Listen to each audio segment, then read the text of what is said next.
Ayo, kita lanjut. Ya, ini segmen terakhir polemik malam ini yang membahas tentang azab kabut asap. Kita harus mencari solusi, tidak hanya berpolemik supaya yang 18 tahun ini biarlah sudah berlalu, tahun ke-19 kita tidak kehilangan tongkat lagi. Bukan begitu Pak Eko? Apa yang harus dilakukan oleh pemerintah supaya tongkat tersebut terkumpul kembali, jadi kita punya 18 tongkat nantinya. Iya. Yang pertama bahwa ini sebenarnya jargonnya lembaga kami, Masyarakat Penanggulangan Bencana Indonesia, bahwa setiap orang, warga, itu harus jadi agen perubah, ya, membawa misi untuk mengurangi risiko bencana. Setiap orang. Dan ketika kita menjadi pelaku kebijakan, kita tidak boleh permisif terhadap hal-hal yang berisiko dari hulu ke hilir. Nah, ini kita nggak boleh permisif terhadap itu. Nah, lewat begitu, mari kita cermatin ulang. Mana sih undang-undang yang berpotensi berisiko, ya kita pelintir lah, kita benerin lah gitu. Sehingga ke depan bukan negeri yang berisiko dan berasap, beradab, ya, tapi negeri yang jauh dari risiko. Ya moga-moga ke depan bisa itu. Dan itu semua masyarakat, pemerintah sampai ke level bawah. Semua orang berpikir gitu. Dan saya pikir Indonesia, negeri timur ini bisa punya modal untuk itu. Pak Hadi, apakah masyarakat bisa dilibatkan secara langsung untuk mengatasi bencana ini? Justru masyarakat ya harus menjadi pelaku utama. Karena mereka lah yang tinggal di daerah yang terkena dampak, sehingga mereka harus kompeten dan kapabel. Paling tidak dia harus bisa menilai risiko, menilai ancaman, dia juga tahu kapasitasnya apa, kerentanannya apa, sehingga dengan kapasitas dia miliki, dia bisa menurunkan kerentanannya. Kemudian kita-kita ini adalah memfasilitasi, PMI siap kok. Kita juga beberapa program kita udah lakukan di Sumatera, di Kalimantan, dengan program pengurangan risiko bencana berbasis masyarakat, dan mereka itu benar-benar, tidak ada di antara mereka yang dia tidak mau bekerja untuk menanggulangi bencana. Mereka pasti mau itu. Nah yang kedua adalah kita bicara masalah perilaku. Karena persoalan membakar hutan ini kan perilaku. Apapun regulasi, sebagus apapun regulasi, tapi perilaku orang per orang itu kalau dia niatnya adalah senang mencelakakan orang lain, mengeruk keuntungan sesaat, itu kan menjadi mubazir regulasinya. Oleh karena itu tentu yang kita dorong adalah kita harus menjadikan masyarakat itu berkarakter dan memiliki perilaku bagaimana dia bisa lebih care dengan lingkungannya, bagaimana dia kalau memang membakar itu membuat masalah, kenapa harus membakar? Kenapa enggak katakanlah gambut itu seperti tadi Pak Eko sampaikan, mari kita jadikan gambut yang lebih menjanjikan livelihood. Kalau gambut itu ternyata lebih banyak kerugiannya, kenapa kita tidak membuat satu lingkungan yang memang benar-benar itu dikelola dengan baik, dengan livelihood yang baik. Dan itu adalah menjadi bagian dari tata kelola pengurangan risiko bencana. Dan setiap masyarakat juga mereka berhak untuk mendapatkan latihan, mendapatkan pembelajaran dan kapasitas. Baik, saya ke Pak Gapar. Pak Gapar, ada yang bilang bahwa membakar hutan itu selain lebih murah daripada land clearing model lain, juga kearifan lokal, karena sudah terbiasa masyarakat. Sementara undang-undang pun menjamin itu, membolehkan itu. Apakah harus dilakukan moratorium, tidak boleh bakar sama sekali? Ya, saya karena di terakhir, topik ini bagus nih. Azab membuat kita insaf. Gitu. Jadi orang insaf itu ada kriterianya. Pertama dia kreatif, yang kedua dia cerdas, karena masalah itu harus menguji tingkat kreativitas dan kecerdasan orang. Nah oleh karena itu kita berharap dengan azab ini kita insaf, kreatif, cerdas, mencari solusi. Nah solusi ini baik aspek regulasi, nah ini yang kita dorong, kalau mau regulasi perlu kan kita rubah. Baik aspeknya instansi formal dan non formal, struktural maupun secara birokrasi. Nah ini yang kita dorong. Nah oleh karena itu seperti kami dulu di Riau, waktu undang-undang yang 2 hektar, saya undang itu kepala badan lingkungan. Solusinya ada. Kalau memang rakyat dilarang, diberi dia subsidi. Jadi solusinya ada. Nah kita sebagai wakil rakyat, wakil pemerintah, menurut pemerintah begini, menurut rakyat begini, cari solusi. Yang kedua, dibikin satgas dari provinsi sampai ke desa.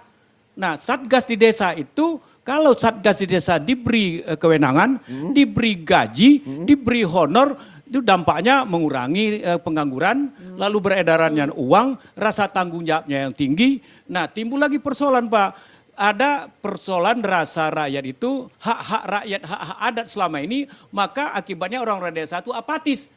Karena hak-haknya tidak diperhatikan.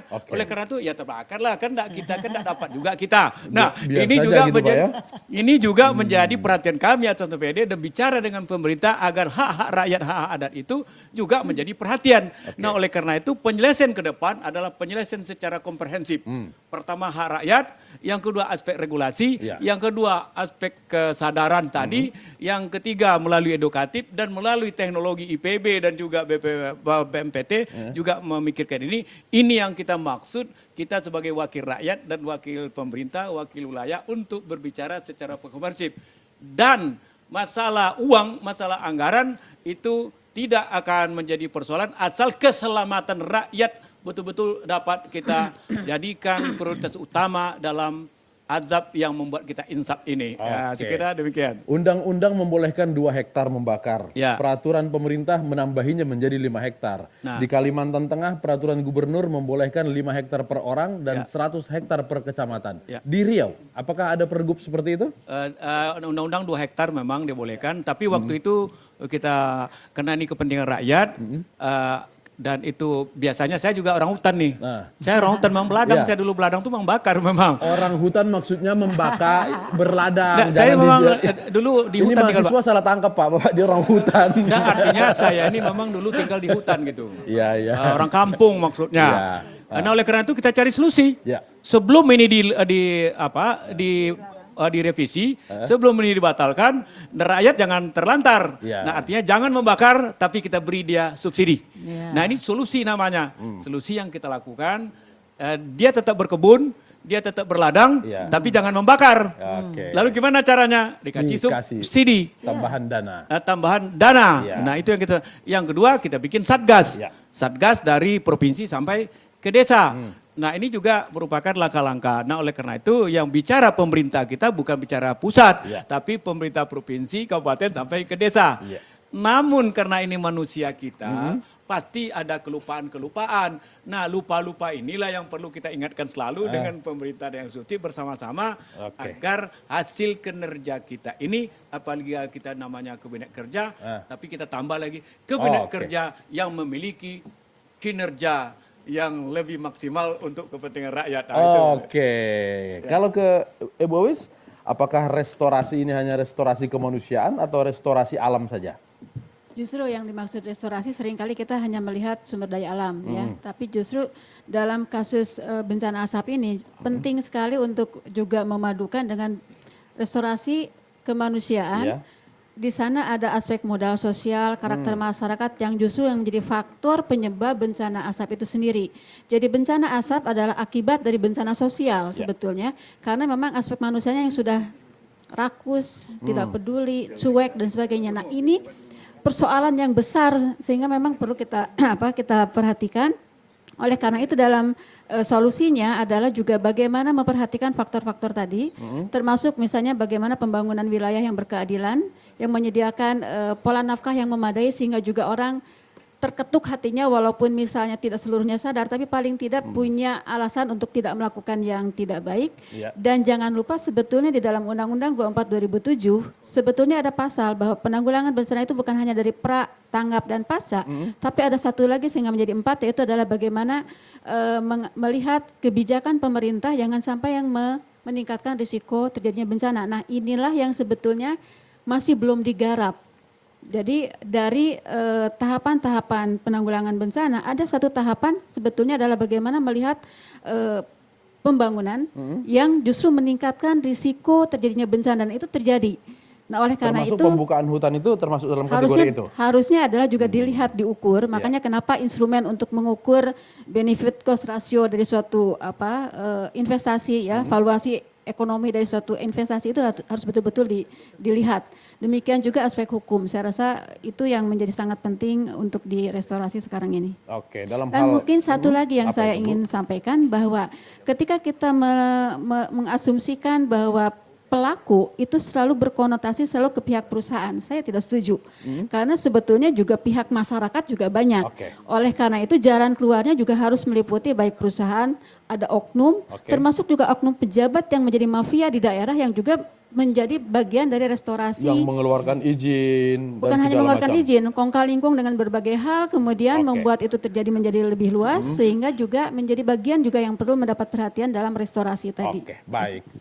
Ke Pak Uceng. Pak Uceng, untuk mengatasi ini kita harus tracking penegakan hukum, kemudian juga harus ada respon kemanusiaan, dan kita juga perlu segera memadamkan api. Bagaimana langkah pemerintah? Baik, jadi memang begitu Pak Jokowi ke Amerika dan memberi kepercayaan kepada Pak JK pada waktu itu untuk memimpin penyelesaian masalah ini, lalu Pak JK mengundang Pak Luhut untuk berdiskusi dan menyampaikan bahwa selain tanggap darurat, kita harus punya planning perencanaan penyelesaian jangka panjang. Ya. Dan disitulah tercetus rencana restorasi itu untuk gambut dan tentu juga kemanusiaan.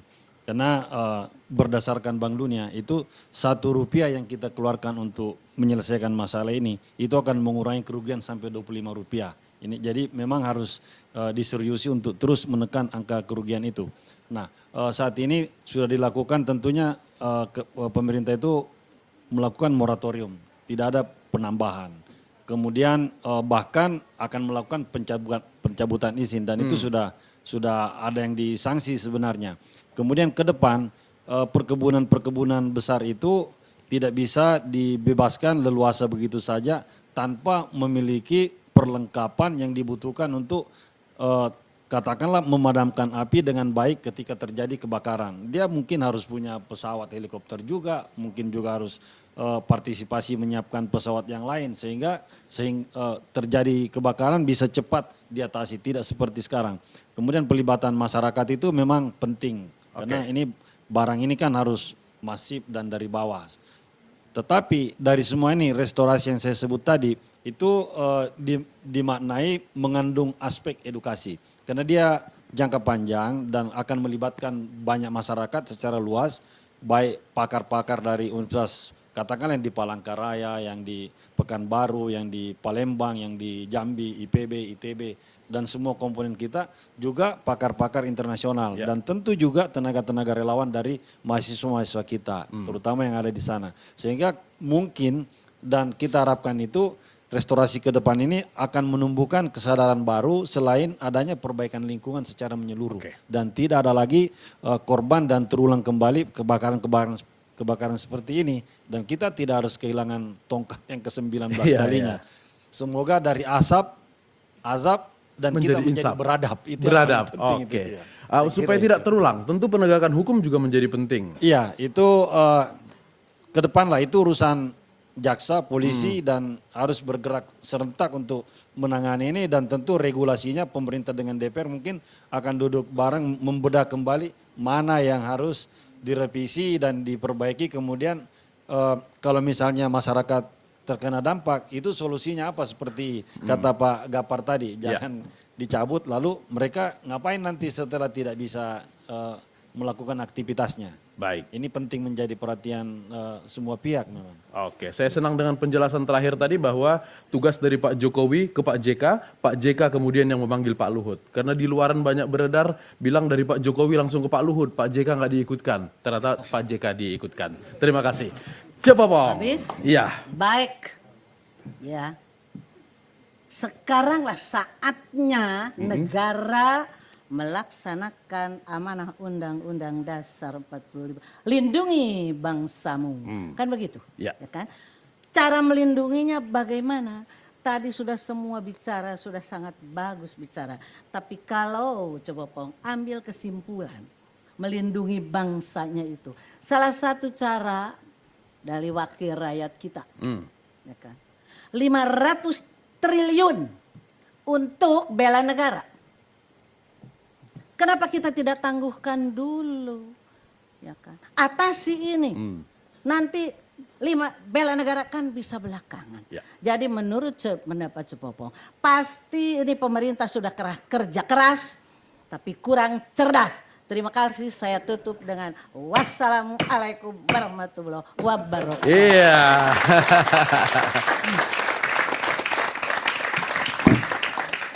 Baik, terima kasih Cepopong, terima kasih juga Pak Uceng, Pak Hadi, Pak Eko, Pak Gapar, dan Bu Owis, juga untuk kawan-kawan mahasiswa dari Universitas Esa Unggul. Terima kasih sekali lagi. Mudah-mudahan perbincangan malam ini mencerdaskan kita semua dan kita tidak kehilangan tongkat lagi untuk ke-19 kali. Dan semuanya adalah kita lakukan untuk rakyat Indonesia dan untuk Indonesia yang lebih baik. Latif Siregar, pamit.